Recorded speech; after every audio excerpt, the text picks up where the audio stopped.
ओम गुरुवे नमः। प्यारे हरिभक्तों, अब तक मैंने आपको कुंडली के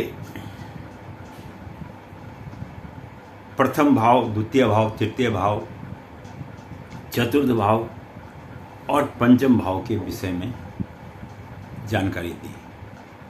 अब हम कुंडली का षष्ठम भाव लेते हैं, यानी कुंडली का जो छठा घर है कुंडली में, उसकी क्या महत्वता है। और मैं हर आदमी से बोलूँगा कि आदमी को ये तो पता होना चाहिए कि कुंडली का प्रथम भाव कौन सा, द्वितीय कौन सा, तृतीय कौन सा है। जब तक इसका आपके जीवन में ज्ञान नहीं होगा तो आप इसको नहीं समझ पाएंगे। तो इसलिए सबसे पहले तो आप कुंडली के जो 12 घर में उसमें प्रथम भाव कौन सा और 12वां भाव कौन सा है, ये सब चीज़ें 1 से लेकर 12 तक के सारे भावों को जान, तो आपको ये पता लग जाएगा कि इसमें ये भाव है। अब हम जो षष्ठ भाव ले रहे हैं, छठा भाव ले रहे हैं, उसका कुंडली में क्या महत्व है और उसके बारे में क्या जानकारी है वो मैं आपको बताता हूँ। तो छठा भाव जो है ये शत्रु का भाव माना जाता है, अधिकांश यहाँ पर शत्रु का भाव माना जाता है। यानी द्वेष करने वाला आदमी है, नहीं है, शत्रुता कितनी रखने वाला है, क्या इसके शत्रु बनेंगे नहीं बनेंगे, इन चीज़ों का ज्ञान यहाँ से होता है।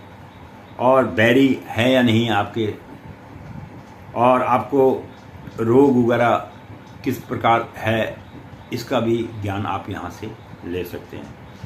और ये भी पता हो जाए कि आपका आगे चल के ऐसे चीज़ें ना हो कि आपको नष्ट कर दें। और इसके अतिरिक्त जो है ओपोलिकम भी इस स्थान से देखा जाता है। अब इस भाव का जो कारक ग्रह है वो कौन सा है? इस ग्रह का कारक ग्रह मंगल ग्रह है। मंगल जो है षष्ठम भाव का कारक ग्रह है। इस भाव के द्वारा जातक के शत्रुओं का चिंतन और चिंता और संदेह, और उसके बाद जागीर वगैरह किस तरह की रहेगी, और यहाँ से विशेष करके मामा की स्थिति का भी आप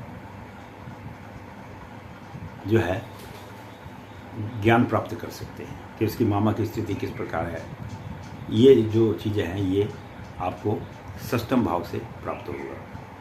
अच्छा, दूसरा यश, आपने कोई कार्य किया उसमें आपको यश मिलेगा या अवजस मिलेगा, उसका भी विषय में आप यहाँ पर ज्ञान प्राप्त कर सकते हैं। गुदा स्थान और पीड़ा, आपको शरीर में कितनी पीड़ा रहेगी, क्या रहेगी, उसके विषय में भी आप इस स्थान पर बैठे हुए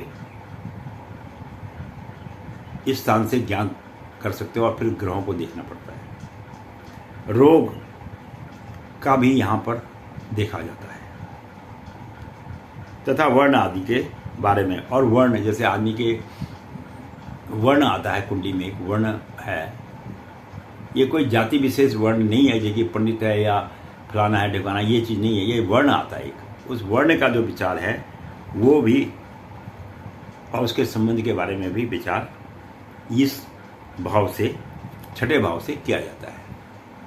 तो छठा भाव भी अपने में एक बड़ा महत्वपूर्ण भाव है। इससे भी आदमी बहुत कुछ चीज़ें प्राप्त कर सकता है। मैंने आपको पहले भी बोला कि बशर्ते कि आपकी जन्मपत्री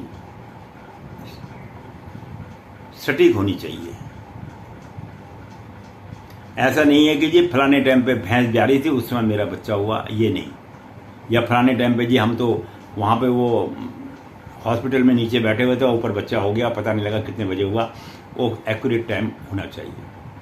तब उसके बाद इस कुंडली के विचार का कोई महत्व है, अन्यथा कोई महत्व नहीं है।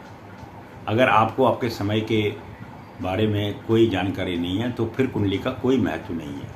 कुंडली का महत्व तभी है जब आपके पास समय की सटीक जानकारी है। मैं पंडित गिरीश तिवारी इसी के साथ ही अपनी वाणी को विश्राम देता हूँ। अगली वीडियो में हम आपको सप्तम भाव के बारे में बतलाएंगे। वीडियो देखने के लिए धन्यवाद।